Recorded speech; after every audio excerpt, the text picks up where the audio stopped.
The moon in the houses. The house that the moon goes into in your chart determines the area of life in which you react most instinctively. Your emotional well-being depends upon the concerns of that house. So let's go through each house. When the moon is in the first house, you don't think your emotions are hidden or disguised in any way. Don't ever think that, because they're obvious to everyone. Your well-being is oddly dependent upon your appearance and how people see you. The moon in the second house. Although you experience financial ups and downs throughout your life, you also become increasingly persistent about holding on to your money, which is fortunate because materialistic security is vital for your well-being. You might not think of yourself as a materialistic person, but it does help to have money. The moon in the third house. You have an adaptable, curious mind and a strong attachment to your brothers and sisters, and the ability to establish emotional connections with ease. You're skilled at communicating both in conversation and writing. The moon in the fourth house. Your parents and family heritage are profoundly important to you, and the past has an allure that you find hard to resist. You have a strong need for security, and having a home that feels right is essential. In your search for the perfect home, you are likely to experience many changes of home. Moon in the fifth house. You're romantic, dramatic, and emotional, especially affairs of the heart. You also are creative and talented, perhaps in more than one field. You're a risk taker, especially in the realm of love, and you connect easily with children, whether they are your own or someone else's. The moon in the sixth house. Until you find work that satisfies you, you are likely to change jobs repeatedly. Working for the money isn't enough. You need to feel productive and fulfilled. Service or health professions are especially satisfying.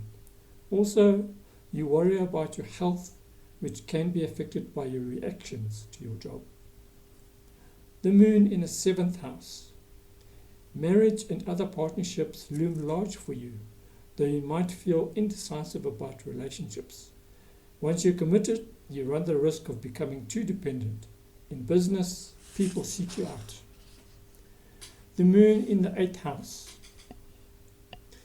You have strong, fluctuating emotions, powerful sexual urges, and the ability to heal emotional wounds for yourself and possibly even for others.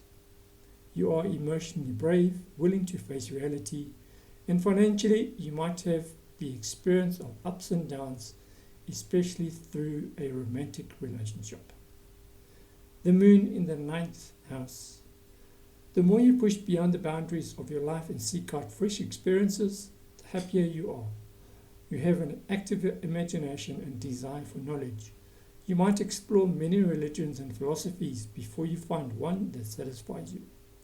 Travel soothes your soul, and you take many journeys. The moon in the 10th house. Your peace of mind goes hand in hand with your professional accomplishments. Career is essential to you, but you may go through many changes before you find the right field. And when you do, you pour yourself into it. Your private life suffers, but the good news is that if you love what you're doing, you don't care. The moon in the 11th house. Socially, you are popular and at ease, with a great capacity for friendship. You have an instinctive understanding of other people, and friends play a major role in your life, though you might care too much about what they think. Your goals and aspirations are likely to change many times, and along with that, your circle of friends may also shift. The moon in the 12th house. Digging out your secrets is no easy task. You're moody, sensitive, and attracted to the hidden side of life. Withdrawal is your mode. You prefer to conceal your emotions along with certain solid episodes from the past. You may have become involved with institutions such as hospitals or prisons. Clandestine relationships may offer a form of emotional sustenance that you don't find elsewhere.